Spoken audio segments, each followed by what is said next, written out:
We are now 31 days or so away from the start of the regular season when the Bills take on the LA Rams. But before that, preseason begins on Saturday, August 13th, with the Bills taking on the Indianapolis Colts. But don't expect to see too many starters on the field, including star quarterback Josh Allen. Sports director Adam BENGINI and Bills insider Vic CARRUCCI are live at St. John Fisher for training camp with more tonight. Hi, guys. Hi, Kate. We can attest it's sticky here too, isn't it? It's humid, but a little bit. You know, I had a Bills assistant coach tell me though before the practice Friday night they actually do value these temperatures. You think about the Week 3 game down at Miami, maybe LA a little bit, though SoFi's a bit of a different animal, but they do make use of conditions. Yeah, all things preparation. That's what training camp is, and weather is part of that. All right, so big question.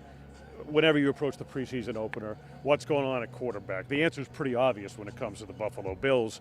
But there had been some concern. Josh Allen even expressed it last week. New offensive coordinator Ken Dorsey calling plays for the first time, working to get on the same page.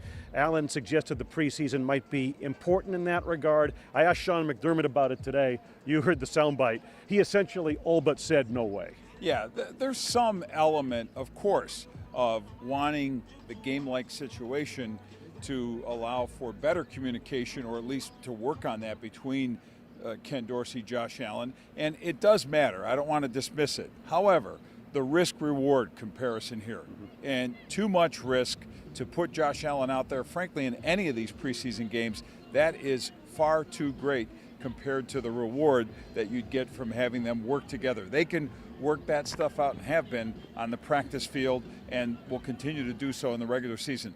Don't get Josh Allen hurt. Simple. Right. When you protect, when you have a true franchise quarterback, MVP caliber, you keep him on the sideline, put a clipboard in his hand for the pre. But as far as the play calling, one quick follow-up to that.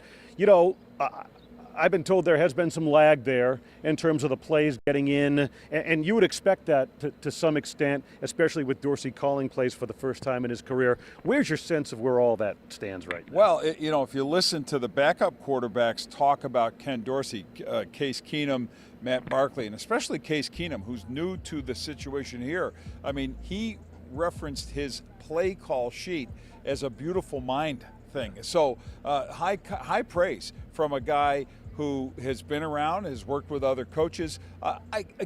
I think you were expecting this to be the case where there'd be some of that lag, some hiccups, but I don't think they're going to be necessarily debilitating because the base of the offense, the core of the offense, is something that Josh Allen completely understands. All right, so you mentioned the backup quarterbacks, Matt Barkley, Case Keenum. They take center stage through the course of the preseason, starting with Saturday afternoon against the Colts. Who has the edge there in that competition? In my view, it's Case Keenum.